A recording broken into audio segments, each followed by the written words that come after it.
صہیونی forces کے ظالمانہ حملوں میں شہید فلسطینیوں کی تعداد 3000 ہو گئی، زخمیوں کی تعداد 9000 سے تجاوز کر گئی۔ شہداء اور زخمیوں سے غزہ کے ہسپتال بھر گئے۔ غزہ میں ادویات، کھانے پینے کی اشیاء اور ایندھن کا شدید بحران۔ 4 لاکھ فلسطینیوں نے گھر بار چھوڑ دیا۔ صہیونی فوج نے انخلا کرنے والوں پر میزائل برسا دیے۔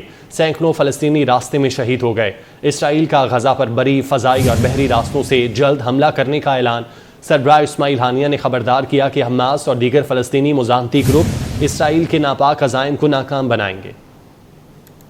پاکستان کی نہتے فلسطینیوں پر اسرائیلی حملوں کی شدید مذمت۔ غزہ محاصرہ ختم کرنے کا مطالبہ کر دیا۔ نگران وزیر خارجہ جلیل عباس جیلانی کہتے ہیں اسرائیل مظلوم فلسطینیوں کی نسل کشی کر رہا ہے، فلسطین کو ہر طرح کی امداد فراہم کرنے کے لیے تیار ہیں، انسانی امداد کے لیے اقوام متحدہ اور سعودی عرب سے رابطے میں ہیں۔ جلیل عباس جیلانی نے کہا فلسطین پر پاکستان کا موقف واضح اور دو ٹوک ہے، ہم القدس الشریف دارالحکومت کے ساتھ آزاد فلسطین ریاست چاہتے ہیں۔ اسرائیل فلسطین کے بارے میں اقوام متحدہ کی قراردادوں کا احترام کرے۔ نگران وزیر خارجہ نے کہا فلسطین کے معاملے پر OIC کا خصوصی اجلاس 18 اکتوبر کو جدہ میں ہوگا۔ Two days the Prime Minister will be in Beijing, and then Prime Minister will also undertake a visit to Xinjiang province. The OIC to convene an extraordinary emergency meeting of the Executive Committee of the OIC in Jeddah on the 18th. The Palestinian is a very, very important issue for us. There is absolutely no doubt that Israel has committed aggression. They have conducted airstrikes on the civilian population, which has resulted in the death of several innocent men, women, and children. So far, there is a complete siege as far as Gaza is concerned. We would provide immediate humanitarian assistance, and that's something for which we are already in touch with the relevant agencies. The Palestinian people who have been besieged by the Israeli action. JUI کے سربراہ مولانا فضل الرحمان نے اسرائیل کو امریکہ کا کتا قرار دے دیا۔ مولانا فضل الرحمان کا کہنا ہے اسرائیل نے فلسطینیوں کے خلاف درندگی کی انتہا کر دی۔ امریکہ نے 1 سال میں افغانستان پر اتنی بمباری نہیں کی جتنی صہیونی فورسز نے غزہ پر 1 دن میں کی۔ پشاور میں JUI کے زیر اہتمام مفتی محمود کانفرنس میں فلسطینیوں سے بھرپور یکجہتی کا اظہار کیا۔ کانفرنس میں حماس کے رہنما ڈاکٹر ناجی شریک ہوئے، جبکہ حماس کے سابق سربراہ خالد مشعل نے ویڈیو لنک سے خطاب کیا۔ کانفرنس سے خطاب میں مولانا فضل الرحمان نے کہا ہمیں انسانی حقوق کا درس دینے والوں کے ہاتھوں سے مسلمانوں کا خون بہہ رہا ہے، لیکن اسے دہشت گرد نہیں کہا جاتا۔ اسلامی دنیا کو پیغام ہے مسلم امہ کے طور پر ایک پیغام اپنائیں اور فلسطین کے ساتھ کھڑے ہو جائیں۔ مولانا فضل الرحمان کا کہنا تھا اسلامی دنیا اجازت دے تو ہم فلسطین کے شانہ بشانہ لڑنا چاہتے ہیں، امریکی کتے اسرائیل کو مردار میں پھینک دیں گے۔ ہمیں انسانی حقوق کا درس دینے والوں، ذرا اپنے ہاتھ دیکھو، تمہاری کوہنیوں سے مسلمانوں کا خون ٹپک رہا ہے، تمہارے ہاتھوں سے مسلمانوں کا خون ٹپک رہا ہے۔ ایک مسلمان بندوق اٹھاتا ہے، آسمان سر پہ اٹھا لیتے ہو، دہشت گرد دہشت گرد دہشت گرد۔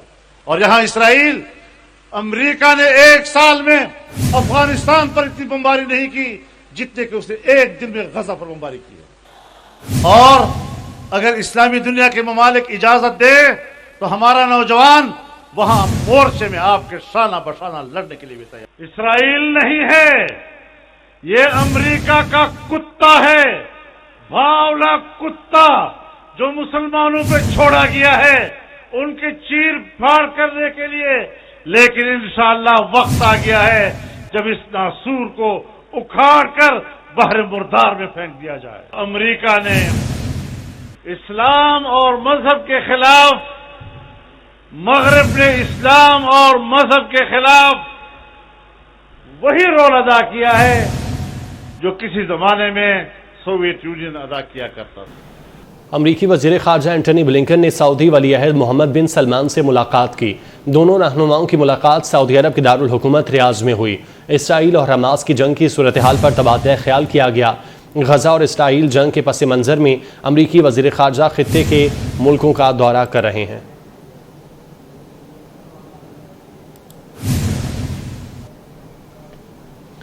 امریکہ نے فلسطین اور اسرائیل تنازع کو روکنے کے لیے چین سے مدد مانگ لی۔ امریکی وزیر خارجہ اینٹونی بلنکن نے چینی وزیر خارجہ سے رابطہ کر کے اسرائیل فلسطین تنازع کو بڑی جنگ میں تبدیل ہونے سے بچانے کے لیے چین سے تعاون کی اپیل کر دی۔ امریکی وزیر خارجہ سے رابطے کے دوران چینی وزیر خارجہ نے فوری بین الاقوامی امن کانفرنس کے انعقاد کا مطالبہ کرتے ہوئے کہا، اسرائیل فلسطین تنازع میں اضافے اور تنازع کے قابو سے باہر نکلنے کا خدشہ ہے۔ چینی وزیر خارجہ کا کہنا تھا، چین بین الاقوامی قوانین کی خلاف ورزیوں اور سویلینز کو کسی بھی قسم کا نقصان پہنچانے کے ہر عمل کی مذمت کرتا ہے۔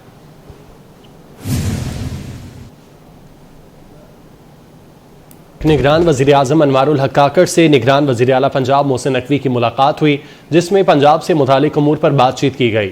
وزیر اعظم نے کپاس کی پیداوار میں اضافے کے لیے وزیر اعلیٰ پنجاب کی کوششوں کی تعریف بھی کی۔ نگران وزیر اعظم انوار الحق کاکڑ کا کہنا تھا، ملک میں کپاس کی فصل اچھا ہونا خوشائند ہے، کپاس کی پیداوار کا تمام تر فائدہ کسان تک پہنچنا چاہیے۔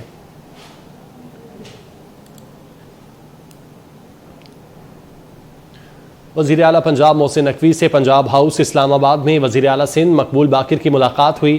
کپاس کے نرخوں میں استحکام لانے کے لیے ضروری اقدامات پر تبادلہ خیال۔ کپاس کی قیمتوں میں استحکام کے لیے وفاقی حکومت سے بھی رجوع کرنے کا فیصلہ کیا گیا۔ دونوں وزرائے اعلیٰ نے اتفاق کیا کہ سندھ اور پنجاب میں کاشتکار کو فصل کا صحیح معاوضہ دلایا جائے گا۔ اس موقع پر محسن نقوی نے کہا، کپاس کی خریداری کے لیے وزیر اعظم سے درخواست کی جائے گی۔ سندھ اور پنجاب کے کسان کپاس کی فصل سستی نہ بیچیں، کاشتکاروں کی محنت ضائع نہیں ہونے دیں گے۔ پنجاب اور سندھ مل کر ضروری اقدامات کریں گے۔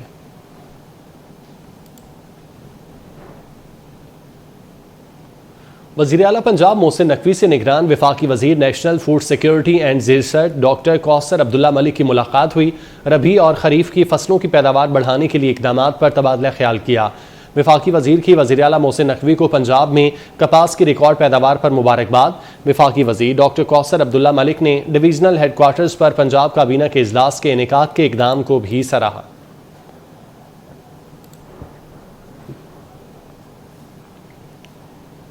وزیر اعلیٰ پنجاب محسن نقوی نے پاکستان بلائنڈ کرکٹ ٹیم کے اعزاز میں دی گئی تقریب میں شرکت کی۔ تقریب سے خطاب میں وزیر اعلیٰ پنجاب نے کہا، بلائنڈ کرکٹ کے لیے جلد گراؤنڈ فراہم کیے جائیں گے۔ سیکٹری سپورٹ سے بات ہو گئی ہے، بہت جلد MOU پر دستخط ہو جائیں گے۔ گراؤنڈ کے علاوہ بھی چند تجاویز ہیں جن پر غور کر رہے ہیں۔ کپاس کے کاشتکاروں سے وزیر اعلیٰ پنجاب نے کہا کہ وہ سستے دام پر کپاس فروخت نہ کریں۔ 8,500 کا سرکاری ریٹ ملنا شروع ہو جائے گا۔ تک آپ نے کرکٹ گراؤنڈ کی بات کی، سیکٹری سپورٹس پنجاب یہاں پہ بیٹھے ہوئے ہیں اور میری آلریڈی ان سے بھی بات ہو گئی ہے، تو سلطان صاحب آپ ان کے ساتھ میٹنگ کر لیں، اور میرا خیال ہے کسی قسم کا ہمیں ایک MOU سائن کرنا پڑے گا آپ کی کرکٹ کونسل اور سپورٹس بورڈ کے درمیان میں۔ وہ کرنے کو تیار ہیں، لیکن اس کے لیے ہمیں پراپر ورکنگ کرنی پڑے گی۔ 2 دن لے لیں، 3 دن لے لیں، ہم تیار ہیں، میری ان سے بات ہو گئی ہے اور وہ بھی تیار ہیں کرنے کے لیے۔ تو اب آپ کی ہمت ہے، آپ جلدی ان کے ساتھ بیٹھ کے چیزیں کر لیں۔ کپاس کا گرا ہوا ریٹ ہے، انشاءاللہ تعالیٰ وہ پورا ہوگا۔ تو کسان کو میری ریکویسٹ ہے کہ وہ کسی بھی صورت سستے داموں کسی بھی طرح اپنی کپاس کو نہ بیچیں، یہ اپنا نقصان خود کریں گے آپ لوگ۔ انشاءاللہ تعالیٰ ہم ہر ممکن کوشش کر رہے ہیں کہ آپ کا 8,500 جو ریٹ ہے وہ مقرر ہے وہی رہے۔ جعفر آباد میں شہید سپاہی عبدالحکیم کی نماز جنازہ ادا کر دی گئی۔ ISPR کے مطابق اعلیٰ فوجی افسران، شہید کے عزیز و اقارب اور عوام کی کثیر تعداد نے نماز جنازہ میں شرکت کی۔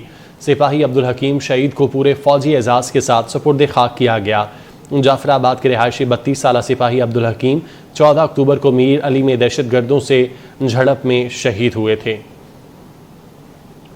جعفر آباد میں شہید سپاہی عبدالحکیم کی نماز جنازہ ادا کر دی گئی۔ ISPR کے مطابق اعلیٰ فوجی افسران، شہید کے عزیز و اقارب اور عوام کی کثیر تعداد نے نماز جنازہ میں شرکت کی۔ سپاہی عبدالحکیم شہید کو پورے فوجی اعزاز کے ساتھ سپرد خاک کیا گیا۔ نون لیگ کو مینار پاکستان گراؤنڈ میں جلسے کی اجازت مل گئی۔ لاہور انتظامیہ نے بلال یاسین کی درخواست پر اجازت دی۔ مسلم لیگ نون 21 اکتوبر کو لاہور میں جلسہ کرے گی۔ سابق وزیر خزانہ اسحاق ڈار نے ٹویٹ میں تصدیق کر دی ہے۔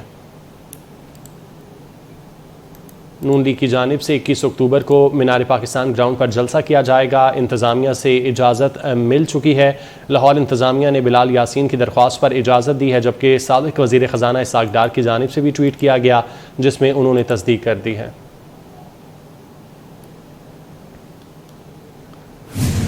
حیدرآباد میں تنظیم اسلامی پاکستان کی جانب سے فلسطین سے اظہار یکجہتی کے لیے مظاہرہ کیا گیا۔ مظاہرین کی جانب سے پریس کلب کے سامنے مطالبات کے حق میں نعرے بازی کی گئی۔ تفصیلات جانتے ہیں، علی حمزہ زیدی ہمارے ساتھ موجود ہیں۔ جی علی، بتائیے گا۔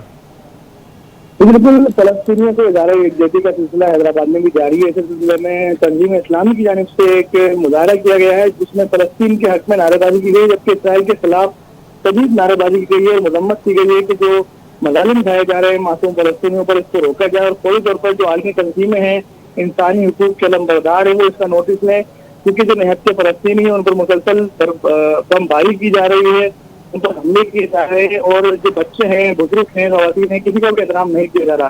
یہ تمام سے مطالبات یہ کھڑے کر رہے تھے اور فوری طور پر انہوں نے عالمی برادری سے نوٹس کا مطالبہ بھی کیا۔ جی ٹھیک ہے، بہت شکریہ آپ کا علی۔ دیہی خواتین نہایت محنتی اور جفاکش ہیں، ان کی خدمات پر انہیں سلام پیش کرتے ہیں۔ وزیر اعلیٰ محسن نقوی کا دیہی خواتین کے عالمی دن پر پیغام۔ وزیر اعلیٰ پنجاب کا کہنا ہے کہ معاشرے کی تعمیر و ترقی میں دیہی خواتین کا کردار اپنی جگہ ہے۔ رواں سال کپاس کی ریکارڈ پیداوار میں دیہی خواتین کی محنت بھی شامل ہے۔ دیہی خواتین وہ ورک فورس ہے جسے منظم کر کے زرعی شعبے کو مزید ترقی دی جا سکتی ہے۔ زراعت کے فروغ میں پاکستانی دیہی خواتین کا کردار لائق تحسین ہے۔ دیہی خواتین کو تعلیم مہیا کر کے ہی ان کو بااختیار بنایا جا سکتا ہے۔ حکومت پنجاب اس ضمن میں کوشاں ہے۔